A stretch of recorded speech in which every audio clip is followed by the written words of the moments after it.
Yes, now, ladies and gentlemen, welcome back to the Thomas Rants YouTube channel. It's time to talk about Monday Night Raw. Now, first thing I want to talk about is the first thing that opens the show. Jimmy, Jay come out together as a tag team to Jay's theme. I feel like this was a missed opportunity to get the original USOS theme back. You know, like, not the original, but, you know, the USOS theme tune. That would have been great. They were both doing the yeet thing, which I feel like is valid, given that Jay didn't even start the yeet. I'm pretty sure it was Jimmy. But I'm not going to try and talk down to Jey Uso too much about that, because I'm about to talk down to Jey Uso. Am I going to talk down to Jey Uso, or am I going to give Jimmy credit? I don't know. But when they came out, obviously Braun and Bronson came out together at the same time as well, and they had a bit of a mic off. Now, obviously, the Usos destroyed them on the mic, but when we say the Usos are cooking, which is what a lot of people are saying, correction, Jimmy is cooking. Jimmy Uso just proved that he is the best on the mic. And it's crazy that Jay's the one who took off and not Jimmy, given the fact that WWE normally like talkers better than they do actual wrestlers. I mean, look how many mid-card people are better wrestlers than the main event stars. But the main event stars can just sell themselves as a character. I feel like Jimmy can sell himself a lot better than Jay. But I suppose Jay is better in the ring, which is not saying much, because Jay does botch a lot, but I feel like Jimmy isn't as impactful and also does botch a lot. But I feel like that's the solo superstars. They've always worked as tag team superstars, so that's what makes it better that we're getting this match at WrestlePalooza, them two versus the Usos.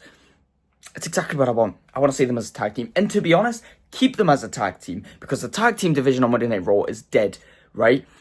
If they could have put on, because we know Finn and JD have great chemistry, given that they're teacher and trainer, right? That match would be a banger, and the Usos can help revitalise the Raw tag team division. And we know on SmackDown that we have the Wyatt Six, we have the Street Profits, we have DIY, Motor City Machine Guns, Melodon, Miz, pretty deadly when they come back from injury, Los Garza, Andrade and Rey Fenix. We have a lot of people for the SmackDown tag team division, and it is on fire. If the Usos get involved and everyone comes back from injury, we could have the Usos, we could have the Judgment Day, we could have the New Day, the War Raiders, Creed Brothers, Alpha Academy, LWO. There's potential there, so use it. And to be honest, Jey Uso's getting boring as a main story superstar. Not dreadfully boring, but like, do something different with him.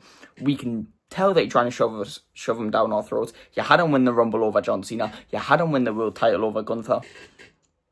Chill it down a bit. Do you know what I mean? Because it's getting a bit boring, the Braun Bronson and Seth thing with Punk, LA Knight and Uso. It's crazy.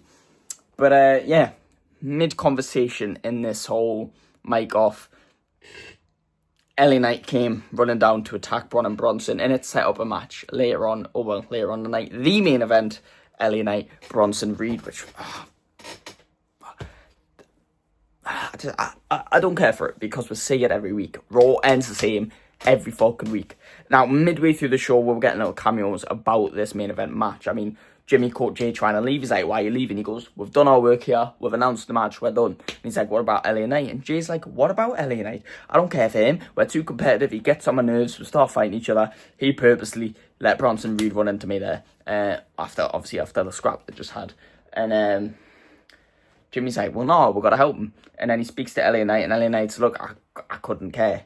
You know, this is after an interview LA Knight has where he's calling out every Braun, including LeBron James. He's like, I couldn't care. If Jay thinks I did that on purpose, that's just stupid.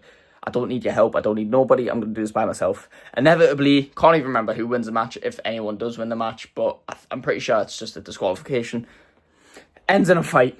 Usos come to make a save, la-da-da. Braun and Bronson run off, and then just as we're about to close the show, Jey Uso spears LA Knight, and everyone's like, what the fuck?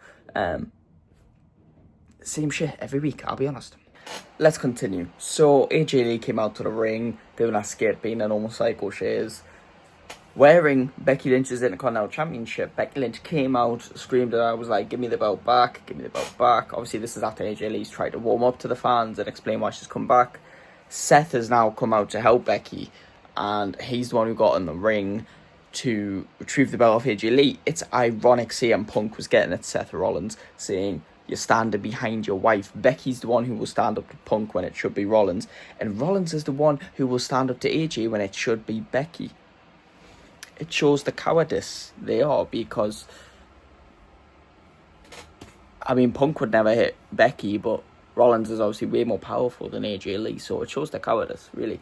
And CM Punk is in the back watching all this confidently, and then when AJ finally lets Seth Rollins go for the belt, CM Punk comes down and deals with Seth Rollins. Eventually, they give the belt back because they're not that bothered, but it was all in order to blackmail Seth and Becky into giving them a tag team match at WrestlePalooza. We have the mixed tag match.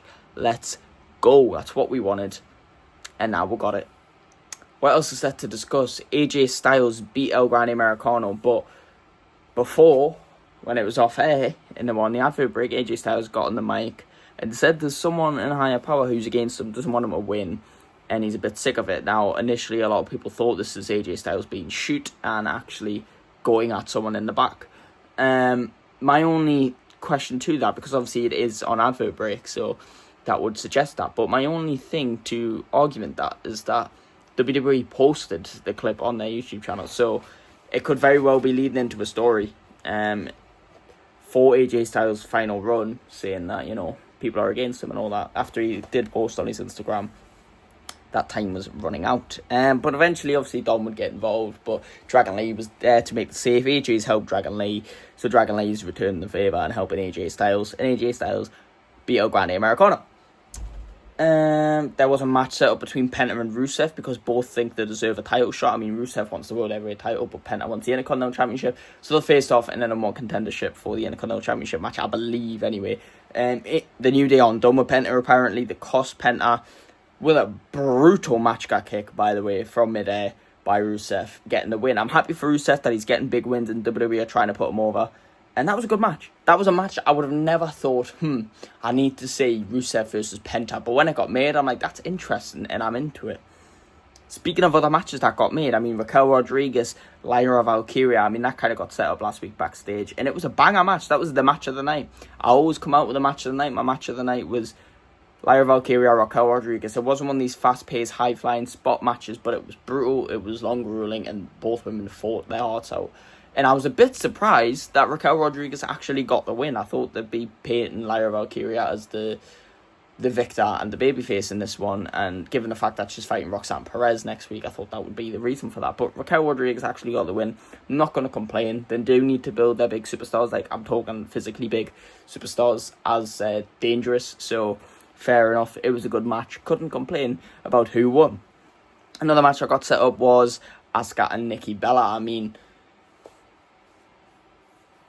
Nikki, got beat by Asuka after obviously all the disrespect between each other. Nikki trying to be friendly to Io Sky, and Asuka being like, nah, she's our friend, the same as Rhea Ripley. So she beat Nikki Bella in a match, which is a big win, big win for Asuka, given the fact that beat Judgment Day last week in a tag team match, and now Asuka's tapping out Hall of Famer Nikki Bella. I'm glad to see WWE still has respect for Asuka, and it wasn't even done there because they met backstage and started arguing and fighting again, and that's when Rhea Ripley stood up for Nikki Bella and got in Asuka's face and just said, you got a problem? And Asuka was like, yeah, the Perrys. Asuka stands on our business now, and I like it. So maybe at some point we'll get Kabuki Warriors versus Rhea Ripley and Nikki Bella, and I wouldn't complain. They need to do something with Nikki Bella, with Rhea Ripley, because the way she gets popped, like when people say is crazy, it's fucking crazy. Why aren't we putting on more matches? Do it now. Genuinely, that was amazing. That pop was fantastic. And then eventually, apart from that, I don't think there's much else to talk about, bar the fact that Stephanie Vaquer could be injured. We don't know. She was meant to be doing a contract signing with Io Sky on this episode of Monday Night Raw, except she wasn't there, and he says they did mention some sort of minor injury, but she'll be fit for WrestlePalooza still. It's still rumoured fit for WrestlePalooza, but we don't know. And I'm hoping she's not injured because, Jesus God, I need her to win the Women's World Championship, man. They can't just give it back to Io Sky, surely. Surely they can't just give it back to Io Sky. Stephanie Vaquer has to win. Anyways, that's my thoughts on Monday Night Raw. If I missed something out, let me know in the comments below. Let me know also what you thought about in the comments below. And please like and subscribe, and I will see you in the next one. Goodbye.